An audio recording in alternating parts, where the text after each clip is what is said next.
Welcome to the Manifestation and Money podcast, where we bridge the worlds of the taboo topic of money with the woo-woo world of manifestation. We're your hosts, Chris and Jenny Schultz. We're not just about dollars and cents around here. We're all about lifestyle design. You can be working towards financial independence while still living a life you love today. Get ready for insightful conversations with guests who have embraced the FIRE movement by achieving financial independence and retiring early, as well as entrepreneurs and individuals who defied the norm and have paved their own way to a life they love. Together, we'll explore the powerful connection between mindset, financial freedom, and living a purposeful life. And of course, we'll be sharing our own journey to how we carved our path to a seven-figure net worth before hitting the big 4-0. Are you ready to ignite your financial future? Then let's dive right in. Welcome to the Manifestation and Money podcast, where your journey to financial independence and the life you love begins now.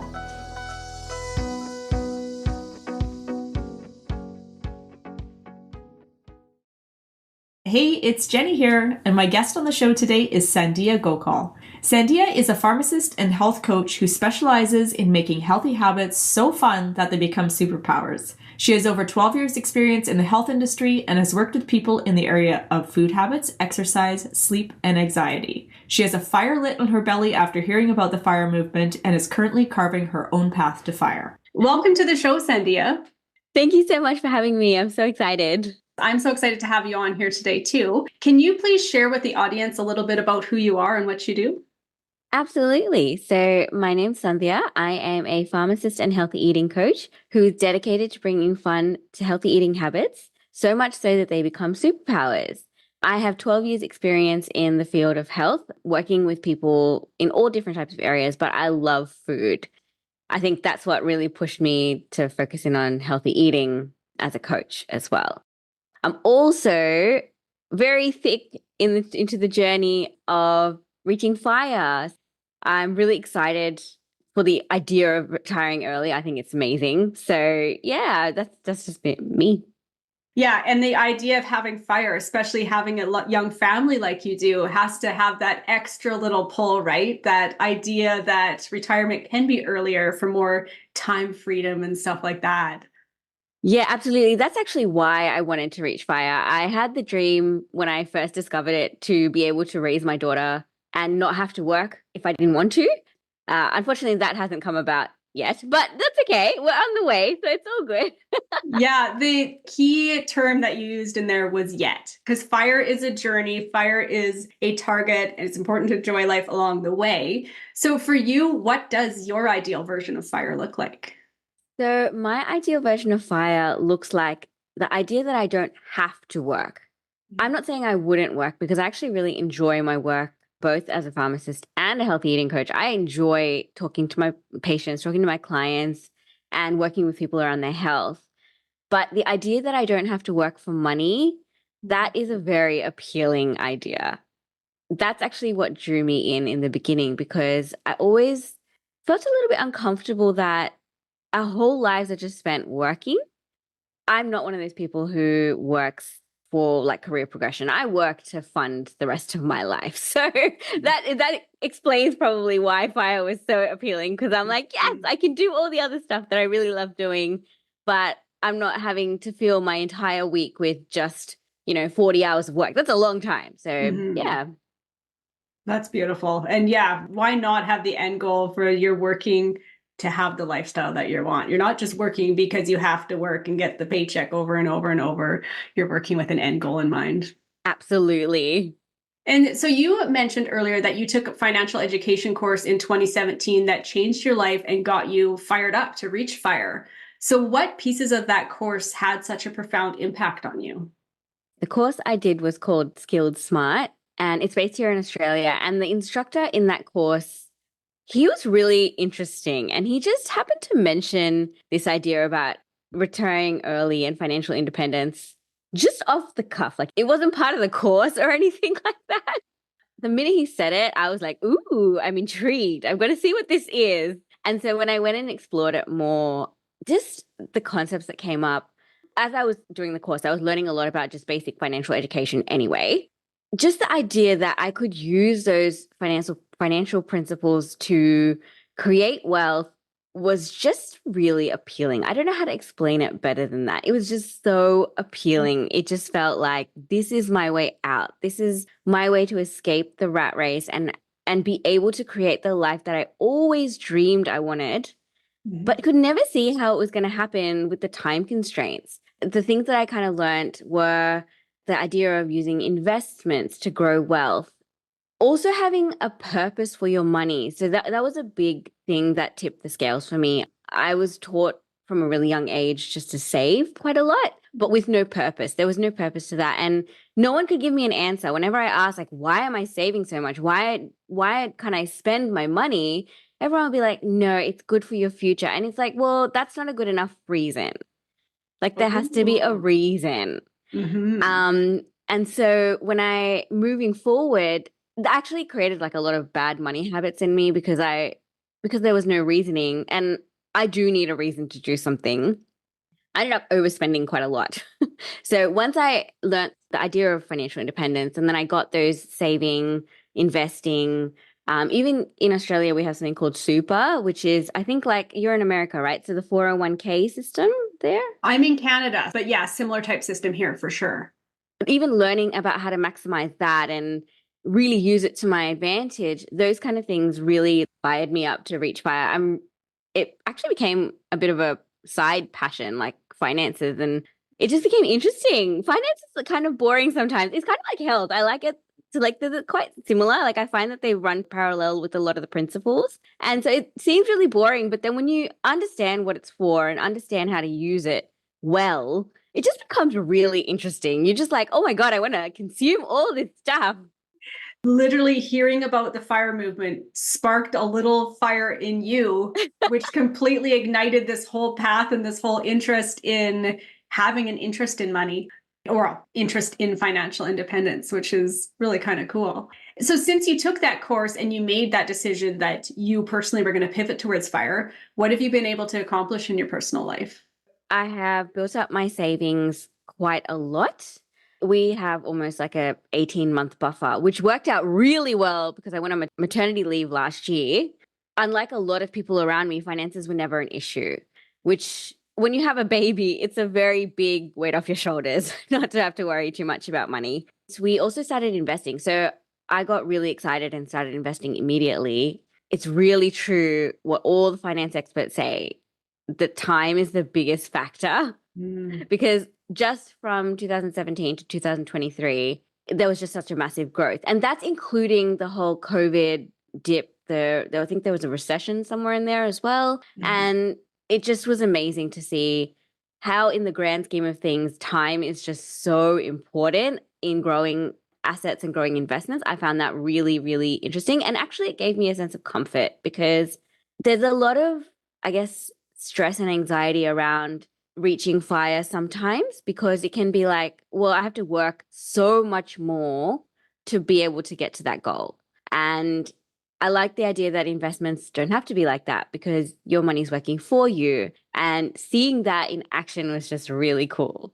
Yeah. And if you started investing in 2017, it's almost like you got an accelerated view of the market, of what it does in like a normal 15 to 20 year span, because you got to see it go through a pandemic and the crazy ups and the crazy downs.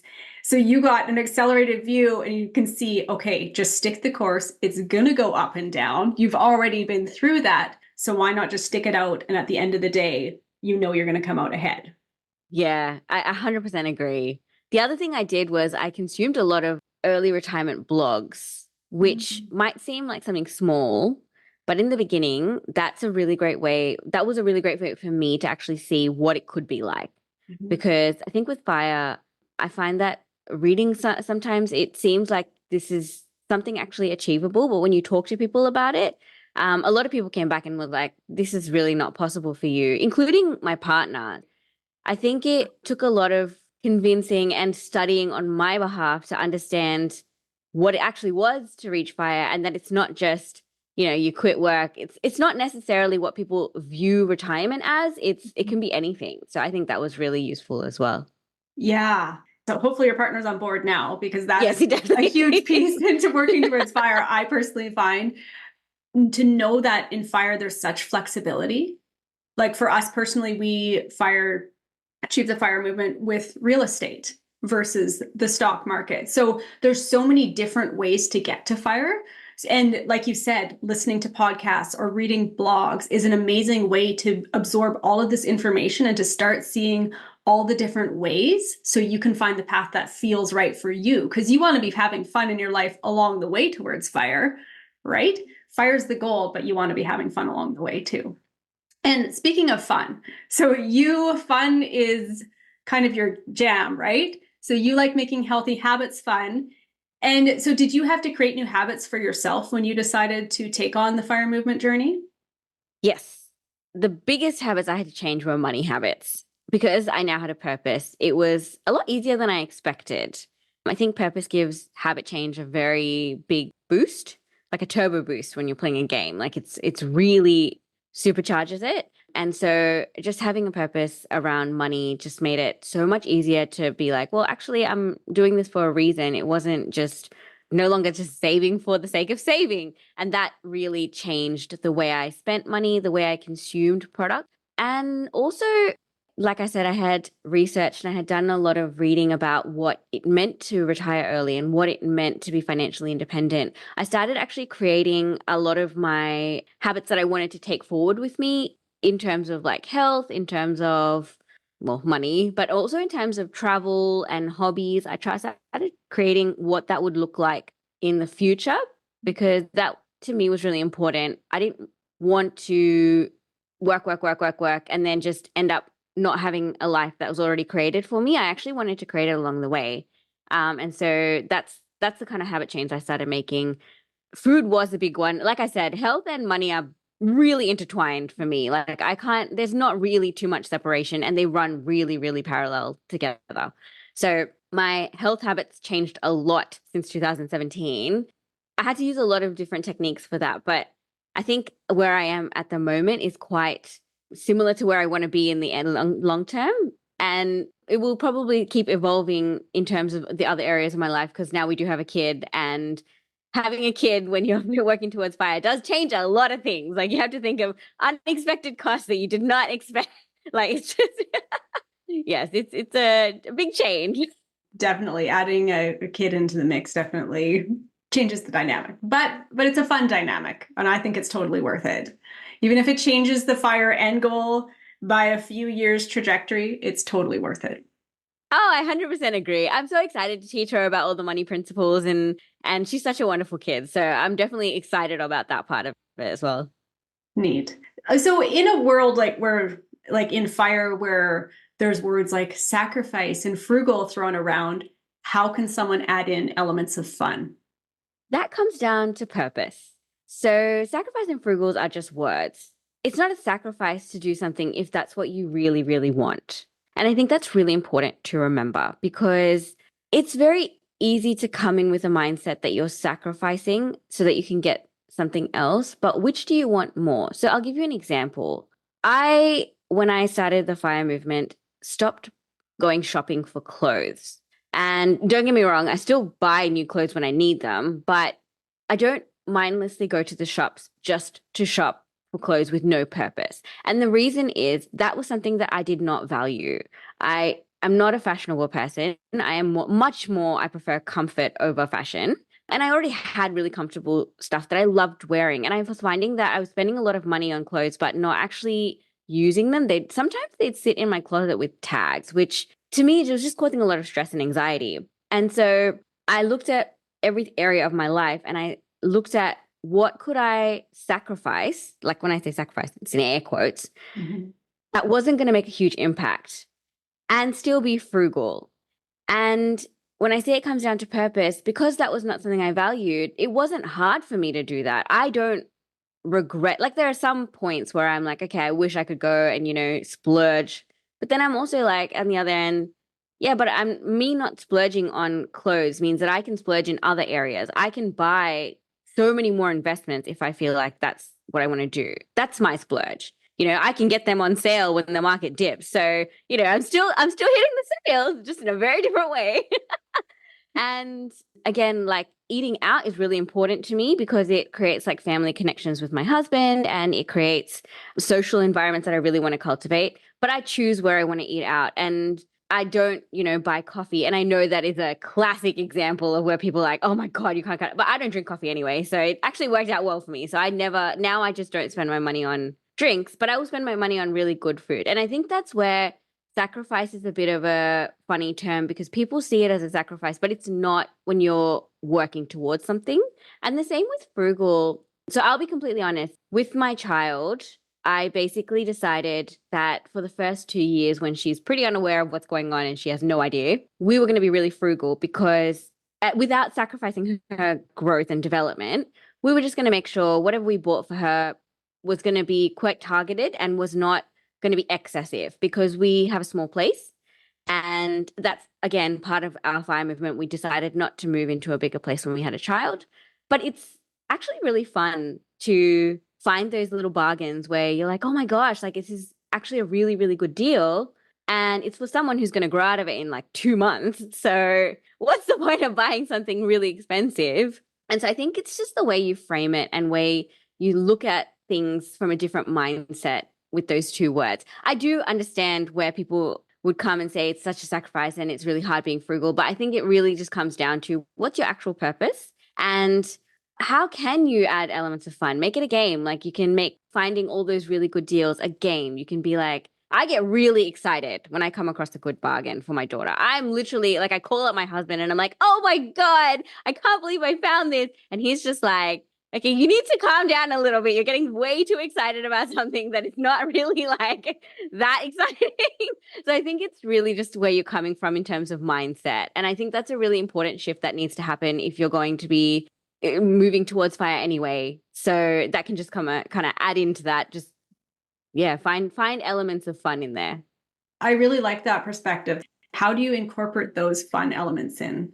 Okay, I just want to say that play is something that is completely unstructured and that you don't have to do, but that gives heaps of enjoyment. So just by knowing that and thinking of when you ever play a game anywhere, you come out of the experience feeling very zen and you feel very like in the zone, And I think taking elements of games or gamifying a journey such as FIRE is actually a really great way to go about it because you're just adding an element of fun into the money side of things. And money can be a really big cause of stress. So I think adding something like competition element, which I have actually participated in before, like $1,000 savings in a month. So those kind of challenges can be really fun on the FIRE journey because you're working towards FIRE in a really small way. Even if it's tiny, it's fine. There's the element of like social gatherings and social, like, accountability and adding a challenge in just makes it so much more fun when you win. And also being creative. I think being creative is really important when reaching FIRE because you do have to change the way you live a little bit to avoid lifestyle creep. And so coming up with really good creative ways to work around that, it does create a sense of like satisfaction that, hey, I was able to manage to find a different way and be different, but still working towards my goal. And I think one other really big one is, it doesn't sound very fun, but think of it like a running race. What are you trying to avoid? Generally, for me personally, I'm trying to avoid being in debt. I don't like debt. I've never liked it. I didn't even want to get a credit card, to be honest, but we had to. But the idea of avoiding debt makes me move a lot faster in terms of FIRE because I know that behind me, there's like that monster of debt that's chasing me. I'm running away from that. That's pretty like that. It adds an element of like exhilaration when you're kind of further away from the monster than you initially were. Definitely. I'm listening to you talk here, and I know we're talking about adults and doing adult things and gamifying it for myself. And I'm having these like aha moments as I'm listening to you, even back to the beginning of our conversation when you were talking about how as a young person, you were told you had to save money but you didn't know what you were saving the money for. And I keep having flashes here listening to you of how I have to take some of this and apply it to my relationship with my son. He's turning 8 this year, but he has 3 different savings containers, a savings, a spending, a giving. And he's like, well, what am I saving for? So I'm seeing now how I have to link in some kind of purpose or bigger reason for him to save, to connect the dots for him. But I need to gamify it for him too, because he'll do anything to get out of work. And I'm like, you're being raised in a household where your parents have put in the work to make your life easier, but I still want him to show up and be able to work and be able to go make his own way in the world. And now I'm seeing if I can gamify work in a way for him to move forward, that could be really powerful for him because he loves games and he loves systems. So I am going to take a lot away from this. I'm just letting you know. Oh, I love that. I'm so keen to see what you come up with. We have that same idea for when my daughter gets a little bit older. I'm so excited to play those games with her. I actually really think if you have kids and you're moving towards fire, like including your kids in that journey is really powerful, because that way it's a family movement. Moving with other people is just so powerful. I think that's definitely one of the supercharged moments that you can create. Yeah, so I really love that. Yeah. That's a fun perspective. Yeah. To supercharge it as like a family end goal together. That's really nice. What is the biggest piece of advice that you have for someone trying to create a lifestyle that they love? Okay, so I have two here. My first one is it takes time. So if you've ever heard of the Chinese bamboo story, it takes 5 years for the Chinese bamboo to even show shoots up from the ground. So you're going to be watering that plant every day for 5 years before you see any progress. But once that 5 years comes, that bamboo plant can shoot up many, many feet in the air. I think it's like 13 feet into the air. When you're working towards creating a lifestyle that you want, it has to be slow, it has to be continuous, and it does take time. So I think those three elements, if you do remember those, I guess it helps prevent discouragement. The other thing is setting boundaries is really important when you're creating lifestyle design. So I've had a lot of experience with this because I did make major changes in the last 5 years to my life. When you're trying to create the life that you want, setting boundaries can be the biggest hurdle, because you're basically turning to everyone you know and saying, well, I don't want to be this person anymore. I want to be someone different. And a lot of people aren't going to like that. They're going to be like, well, I'm comfortable with this version of you. This is the version of you I love. And this is the version of you I know. Like, why do you want to change that? But if you stick to your boundaries, you'll find that when you start saying things like, for example, I don't eat sugar anymore, and that is something I want to take with me all the way to fire, because it does save me a lot of money, first of all, because I'm not buying junk food, but also health-wise, that is something that's really important to me. And initially, when I was saying, hey, I don't eat sugar, there was a lot of lashback. A lot of people were like, oh, just have one. And I think part of the reason that creating boundaries that are different than what you originally had is such a controversial thing with people is that when you start creating change in your life, people sort of start feeling threatened because, first of all, it's not familiar to them. And second of all, you're doing something that they might not be able to be doing in their own life. And I think that is why a lot of people experience a lot of negative feedback when they start making a change. And that can actually be the factor that stops people from creating change, because they can't move past the idea that someone else doesn't like what they're doing, especially if it's someone that they love and trust. And I think that's really important. Your loved ones might be the ones giving you the hardest time, but at the end of the day, it's your life, and life design has to be coming from within. So creating those boundaries and just sticking to them, it's going to build self-trust. It's going to build confidence. The more you say it and the more you change your identity by just repeating what you actually want, the easier it's going to be later. And you'll turn around at one point and realize I'm no longer the same person. Mm-hmm. And I've actually created something that makes me so happy, makes me so content. I'm no longer fighting with my own self that, oh my gosh, this is where I want to be and this is where I am, and I can't seem to make the two meet. And that's just such a beautiful thing. Like, it's so amazing when that happens. You just feel like you're flying. Well said. Sticking to your guns is super important. People don't like it when you move away from what their expectation of you is. And but you got to experience that firsthand when you first said, oh, I want to switch to fire, and your spouse was like, what? Right? You got to experience the resistance in your own household and grow through that. Yeah. I've always been the kind of person that if I want something, I will go for it. There's no beating around the bush. I will get there. It doesn't matter what it is. It will happen. And I'm sure your spouse knows that of you. Oh, yes, he does. I think that's why he resists so much, actually, because he's like, well, she's going to make it happen anyway. Maybe I should just pull her down a little bit so she doesn't go off the rails. And there has been situations where I've spent inordinate amounts of money on things that I shouldn't have. Accidentally. I once bought Ed Sheeran tickets for $900 when they were supposed to be like $130 because I didn't realize it was one of those scalping websites.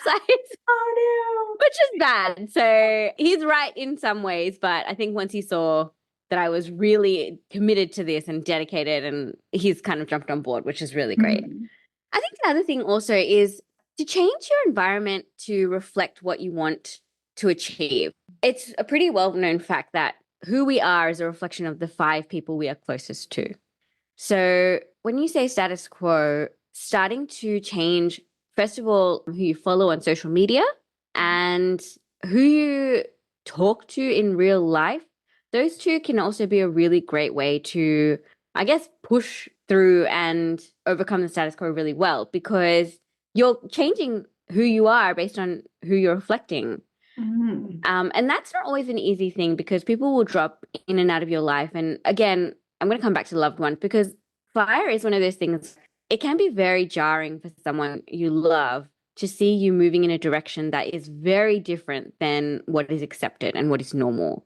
The idea of fire also involves taking big leaps into the unknown because people are brought up with the idea that you go from school to uni to a job, or like in some form of that. It doesn't have to be necessarily those 3, but you generally go in that direction, and that just ends up being the rest of your life. And so I think changing your environment, but also being aware that you don't have to cut out people. It's not like you have to cut out people completely. You just change who your top 5 people are, and maybe you'll find that the people who are not on the same journey as you might start moving in the direction you want to go in as well, because you're changing your environment, and that might be a really great influence for other people as well. So be prepared, I guess, to be a leader in your community. Thank you for sharing that, because that's the first time I've heard somebody come with that answer to that question. And that is so powerful. The influence of even who you're following on social media is huge. And the people that you're surrounding yourself up in day-to-day life is huge. It could even be the people, if you're still at your job, who you're sitting with in the lunchroom, right? Like that can have such a huge impact of the context of the way you're seeing the world and the way you're articulating the world into how it's showing up around you. So thank you for sharing that. Where can the listeners go to catch more of your lovely wisdom?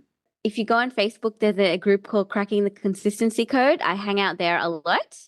You'll find little challenges in there. They're mostly health-based, but I'm open to any habit change. I don't really mind what it is. It's actually just a consistency group for accountability. And you'll probably find people who are working towards the same goal as you, or might find great ideas about how to fast track your own progress. I also have Instagram at Sunshine and Sandy Pants, where you'll see a lot more videos of me with advice and things like that. And the last place is my website. That's like my little baby, my second baby, I guess. And it's www.sandhyagokal.com.au. And that's where you can find out how to work with me. I will also be running a challenge in the next month. It will be like a game for consistency and habit building. Anyone's free to join, and you can work towards anything you want to. So if it is something that is more geared towards reaching fire, absolutely. I do have a lot of people in there who either have a lot of financial knowledge or interest, or will be on that same path with you. So definitely worth checking out. I'll send all the details through. Okay, perfect. And I'll be sure to include them all in the show notes for you. Thank you so much for joining me on the show today. It was a pleasure having you. Thank you so much for having me, Jenny. This is a great conversation. Thank you for joining us on another episode of the Manifestation and Money podcast. If you enjoyed today's conversation and want to continue your journey to financial empowerment and creating a life you love, be sure to subscribe, rate, and leave a review. Come follow us on Instagram at Manifestation and Money Podcast or at 4 Leaf Lifestyle for more inspiration and behind the scenes content. Remember, Your life is yours to live. Your financial freedom journey is as unique as you are. So hop in the driver's seat. It's time to create the life of your dreams.